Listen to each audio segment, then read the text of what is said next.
For years, I spent my evenings unwinding with a couple, or more, glasses of wine to relieve the unending pressure of the mental load.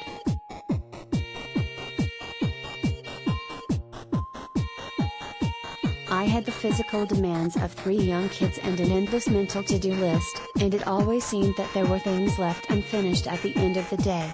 The load of laundry that didn't get folded. The homework that I'd have to nag my oldest about in the morning.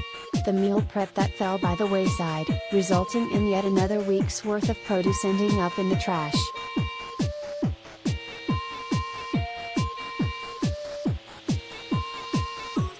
My work never felt done, nor did it ever feel good enough.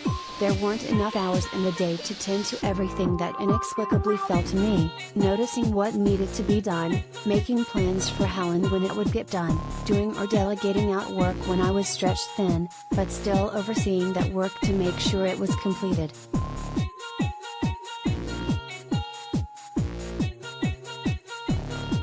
Even when I wasn't doing the physical tasks, nothing was ever cleared from my proverbial plate.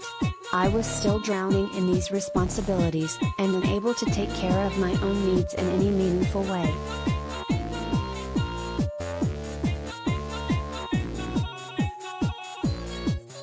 So I turned to wine, like so many moms do. It was quick and easy, and I know I'm not supposed to say this, but it worked. Those first few sips of wine sanded down the rough edges of my day. I could feel that tight ball in my chest relax. I stopped caring so much about the overstimulating noise of my kids, and could look past the mess for a moment and simply be. It was an escape hatch with a short shelf life, but I take what I could get.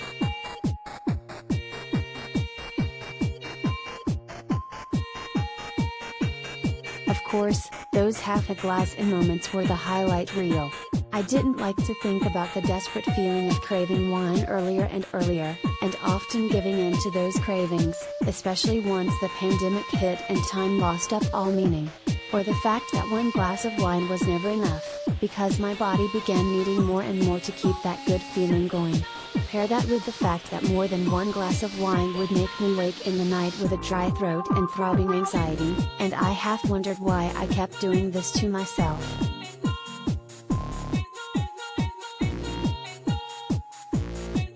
Sometimes I'd go through difficult attempts to moderate.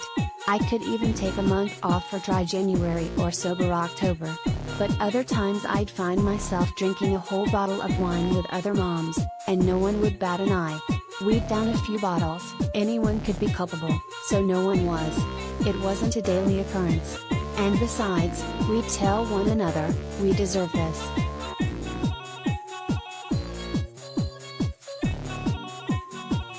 We deserve an escape.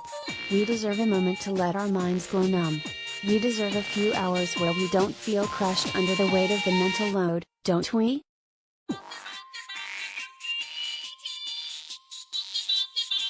It seems wild to me now that we so rarely stop to think if maybe we deserve more than that. Like actual support. Like a life we don't need to escape from. But then again, the wine blurred the edges just enough to eliminate that sharp, clear desire for more. It kept the questions from ever getting too deep.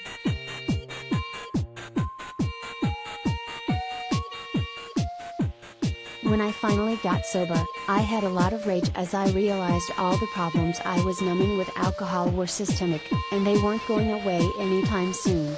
Sitting with that rage was uncomfortable as hell, but it was also eye-opening. I saw how much society encouraged women, and moms especially, to drink as a coping mechanism to deal with their overburdened lives. Because wine is an easy solution to a problem that no one plans on fixing.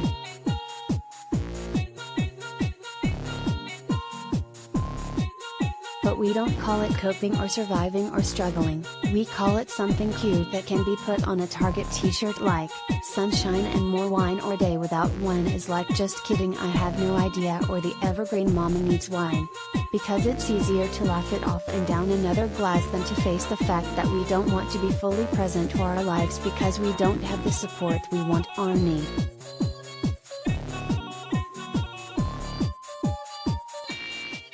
That's why moms really deserve wine. Because society, government, employers and sometimes even our partners don't believe we deserve more. At least not enough to do better for us, if we're even considered at all.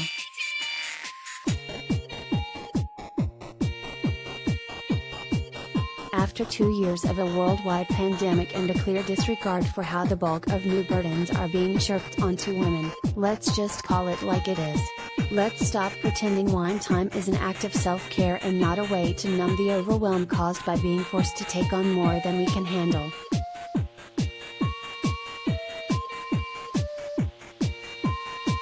We don't need wine. Or at least we wouldn't if society actually gave a damn about mothers beyond the lip service of calling us heroes when we're begging to take off our capes and simply breathe.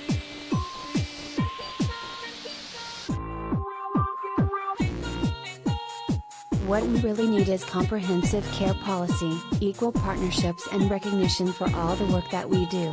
To say that wine is a good enough band-aid on a broken arm problem doesn't just belittle the serious weight of the invisible load placed on women's shoulders, it ignores what is quickly becoming a major health issue as alcoholism affects an ever-increasing percentage of women.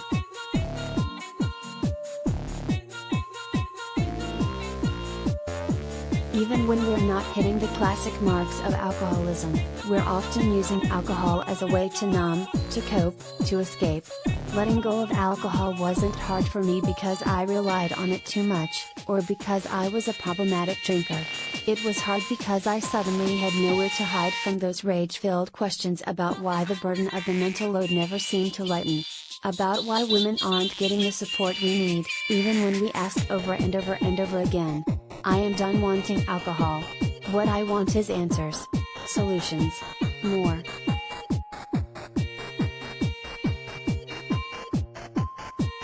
Moms don't deserve wine. We deserve better than this.